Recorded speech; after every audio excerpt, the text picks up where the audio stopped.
I'm sure you have the very best intentions with this statement.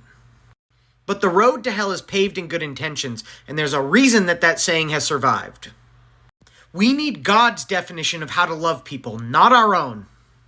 That is why we have the laws of God. And despite what you've been told, most of these laws still apply. Let me prove my point to you. In Matthew 22, Jesus said the greatest commandment is love God with all your heart, with all your soul, and with all your mind. He was actually quoting the Torah. Deuteronomy 6:5 says the exact same thing. Then the number one commandment on the 10 Commandments list is you shall have no other gods before me.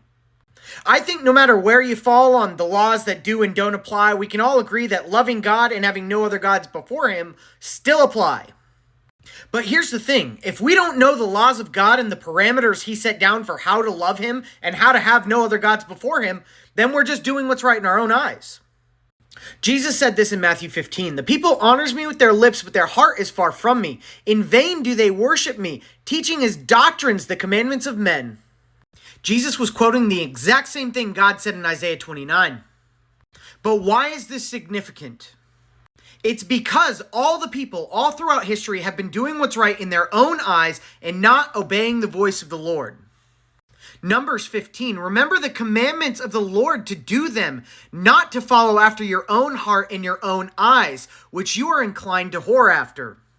Deuteronomy 12, you shall not do according to all that we are doing here today, everyone doing whatever is right in his own eyes. Judges 17, in those days there was no king in Israel, everyone doing what was right in his own eyes. Proverbs 3, be not wise in your own eyes, fear the Lord and turn away from evil. Proverbs 12, the way of the fool is right in his own eyes, but a wise man listens to advice.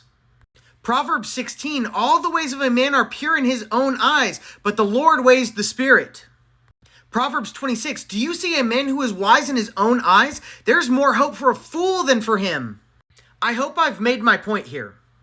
The laws of God define proper conduct, and if we're not following them, we're doing what's right in our own eyes. That's why you can't just love people how you want to be loved. Should you do that? Absolutely. But that doesn't mean you're following the commandments of God or doing what he wants you to. 1 John 5, 2-3, by this we know that we love the children of God, when we love God and obey his commandments. For this is the love of God, that we keep his commandments, and his commandments are not burdensome. To concrete my point, read Deuteronomy 12, 30-32. God says, don't find out how the nations served and worshiped their other gods. Christmas is a rebranded pagan holiday, and if you didn't read God's laws, you would have no idea that celebrating it is actually worship of other gods.